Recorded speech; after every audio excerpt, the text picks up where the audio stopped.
Hello guys, welcome back to the channel.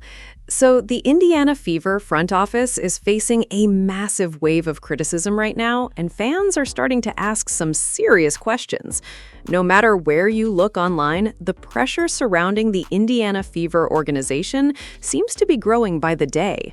Instead of calming the situation down, many people believe the front office is making things even worse. One of the biggest talking points is the decision involving Scott AGNESS.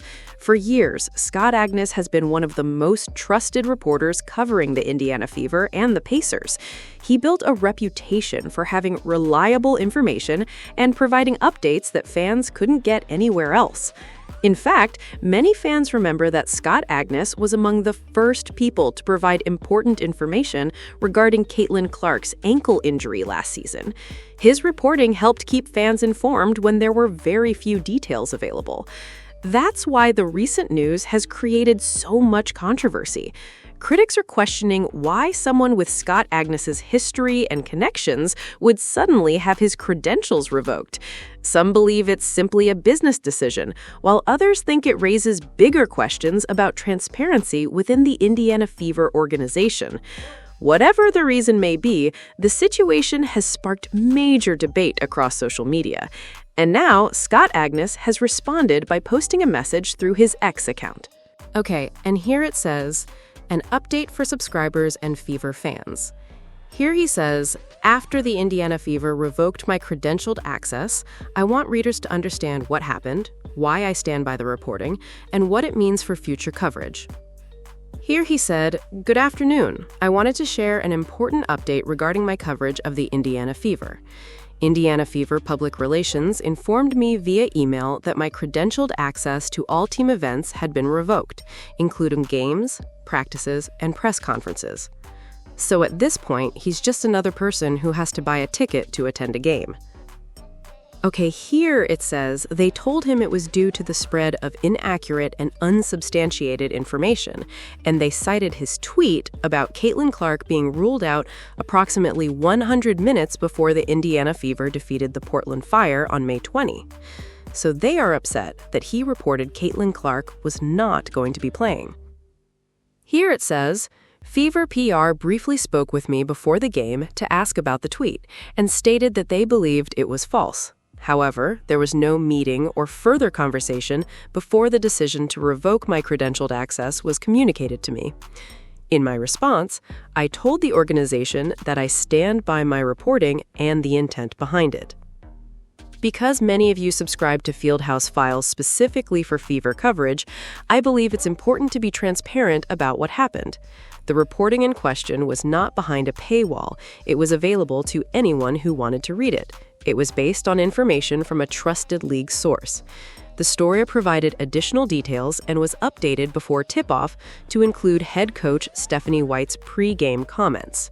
Here's a portion of that story. "Clark was visible at practice on Tuesday, but White said Clark did not participate. She got treatment yesterday and went through workouts after practice. I reported earlier that there is no new injury concern. White confirmed that Clark was healthy. She's healthy," said White, adding, "We're not managing anything. This is just a matter of making sure we give her the time she needs to be ready. I also wrote that it was part of a strategic management plan for Clark, who missed all but 13 games last season due to several injuries. That was not meant to insinuate load management, but rather to emphasize the precautionary measures being taken because of what she experienced last season. The Indiana Fever were playing their 4th game in 8 days, with another game coming up shortly afterward." Now here's where he said, "Given the immense attention surrounding the Fever and Clark, who went from not appearing on the injury report to being ruled out, I believed it was important to provide context rather than allow speculation and misinformation to fill the void." Okay, and then basically he goes on to say, "This reflects what the reporting attempted to explain from the beginning, a team and a player balancing short-term availability with long-term health. People can disagree with the wording or interpretation. That's part of the relationship between teams and the media. What should not be in dispute is that the reporting was sourced, that it was updated as new information became available, and that readers were given the full context available at the time." So, according to this perspective, the issue centers around Scott AGNESS being one of the first reporters to put out information that Caitlyn Clark was not going to play because of her back injury.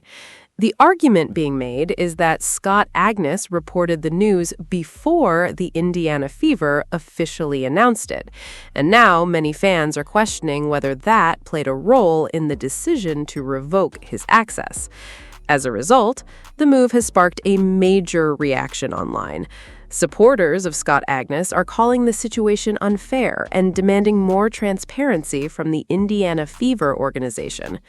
At the same time, some content creators and YouTube channels claim they are facing increased scrutiny while discussing Caitlyn Clark-related stories. Across social media, fans continue to debate what's really happening and whether coverage involving Caitlyn Clark is being treated differently. Regardless of where people stand, the controversy surrounding Scott AGNESS, Caitlyn Clark, and the Indiana Fever continues to generate intense discussion throughout the basketball community.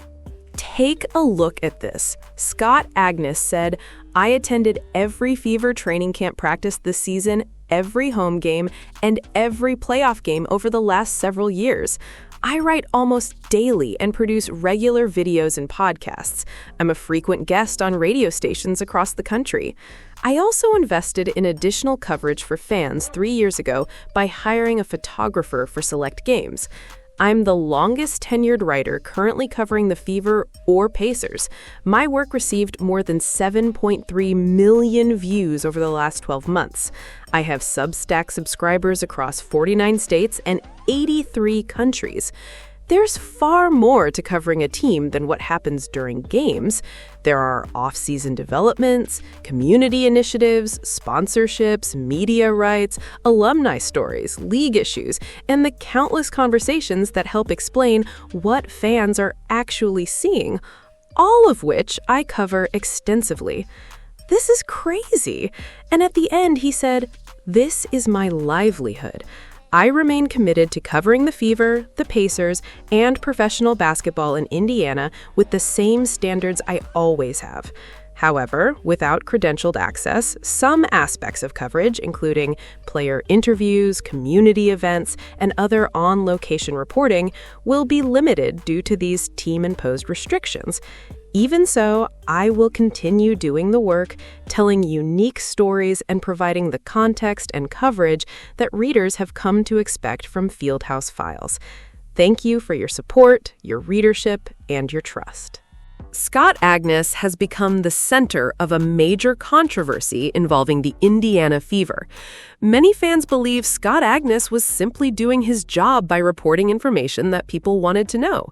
He was one of the reporters discussing Caitlyn Clark's back injury and previously provided details about Caitlyn Clark's ankle injury when information was limited.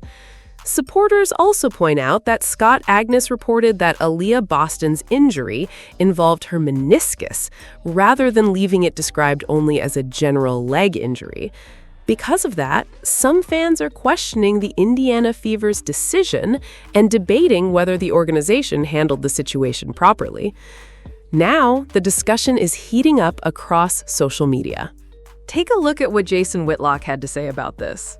Jason Whitlock said, "The Fever are trying to put Scott AGNESS out of business because they mishandled Caitlyn Clark's back injury. Rather than admit their mistake, they're punishing a man who has provided them with nothing but favorable coverage. These aren't serious people. It's a cult." The Indiana Fever organization is moving crazy right now. They can't handle the heat they're under. They just can't handle it, y'all. They're running around targeting content creators. They're blocking people online. They've got Jason Whitlock blocked on X. They've got a bunch of other people blocked as well. If you say anything negative about the coach or the front office on X, many fans believe the Indiana Fever will block your account. That's what people are talking about right now. It's crazy. Absolutely crazy. Look at this. Pat McAfee, the strongest voice in Indianapolis, has to address this. The Caitlyn Clark 6 must be stopped. He's referring to Kelly Krauskopf, Amber Cox, Stephanie White, Lynn Dunn, and others within the organization. This is wild. Ben Daniels took to X and said, "Damn, they really threw Scott on the guillotine." He continued, "To his credit, if not for him, that ankle injury from last season would still be unknown, and Aaliyah Boston's meniscus injury would have remained labeled as simply a leg injury. At the end of the day, he just knew too much. The Fever had to tie up loose ends." Scott Agness knew too much. Scott Agness knew too much. Get down in the comments and let me know what you think. Make sure you like, comment, subscribe, and share the channel.